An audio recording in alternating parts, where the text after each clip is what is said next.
Today's video is brought to you by SWAT Magazine, Survival Weapons and Tactics. Subscribe now at the link below or call 1-800-673-4595. SWAT is available in print and digital editions. That's SWATmag.com. Today I wanted to cover the new British baby, but then couldn't really take it seriously the second someone mentioned the ludicrous idea that he would actually live a normal life. That will never be the case. I thought about covering the meteoric rise of George Zimmerman, from mall cop killer savage race bleeder to superhero, as he, like a crazed mama bear, lifted a Ford Explorer, saving a couple and their 2 children. This was his first public appearance since his acquittal. And what an appearance it was. The headlines. I can see them now. Latino saves white couple, and comprehensive immigration reform passes without a hitch. Then I realized you probably wanted the real news.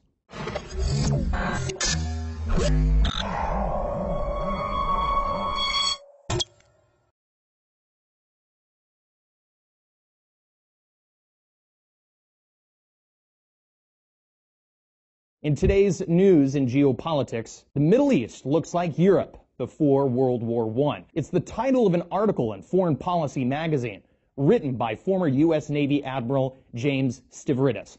The long and short, we'd all be better off if the United States just projected more power in the Middle East. It's a throwback of a sort of ancient dynastic view of civilizations that Senator John McCain, for instance, displayed recently on CNN in an interview with Candy Crowley. Al-Qaeda's coming back throughout the Middle East region and North Africa. Look at what's happening in Iraq and unraveling there.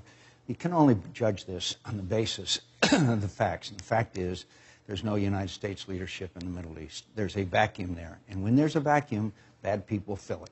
And that's what's happening all over the Middle East.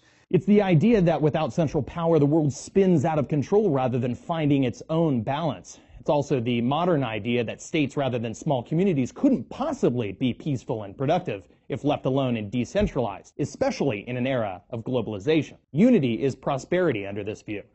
Admiral Stavridis claims amidst a remarkable meltdown in the region propelled by sectarianism and despair that the Middle East, to analysts, looks like a region in an arc of crisis. To the public, it's just a mess, but sailing away would be a huge mistake.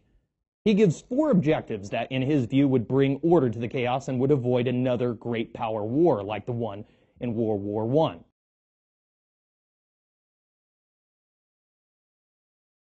Number 1, focus on strong relationships with Israel.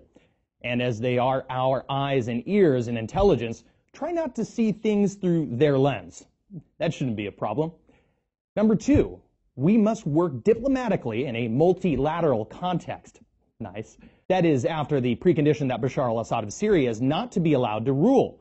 About half the planet takes issue with that one. But if it were possible, how would it be accomplished? Evidently, relying on a confab of dubious autocratic regional actors like Saudi Arabia, Qatar, Turkey, Jordan, plus our favored client state Israel, will be essential elements in that design. According to Stavridis, we must rely on this motley crew to tie a cohesive strategy together for freedom and democracy, which has worked out so well thus far. Number 3, cyber warfare. By controlling this non-traditional battlefield, propaganda, democracy dealers, and digital warriors are politically acceptable and advisable over flag-laden caskets. And number 4, Stavridis recommends we, quote, work on the maritime and strategic resource questions.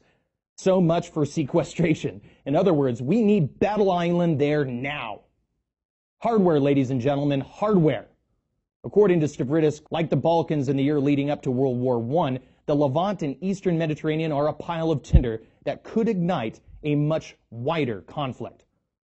The thing is, about World War I, that is precisely the war the United States should and had no reason to get involved with. It's the Great War which literally loaded every piece of geopolitical baggage we have had to carry since our entrance into that war under then President Woodrow Wilson. You know, the guy who campaigned on keeping us out.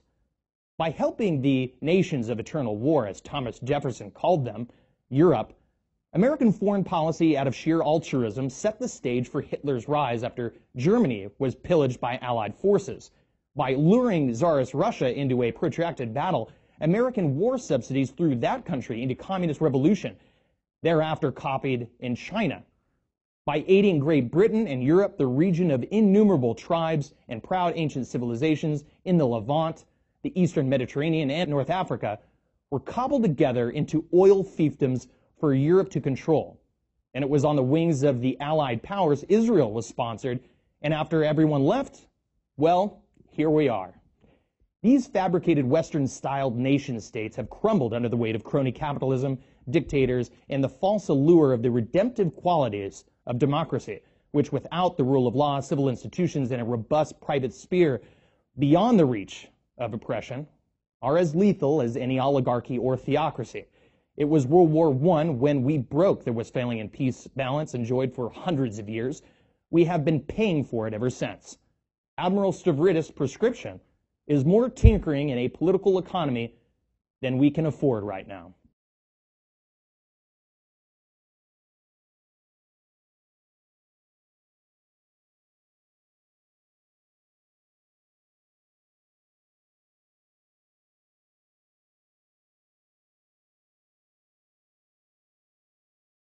If you enjoyed our content today, follow me on Facebook at The Real Topher Morrison and on Twitter at AMTV News. And for more videos like these, visit amtvmedia.com.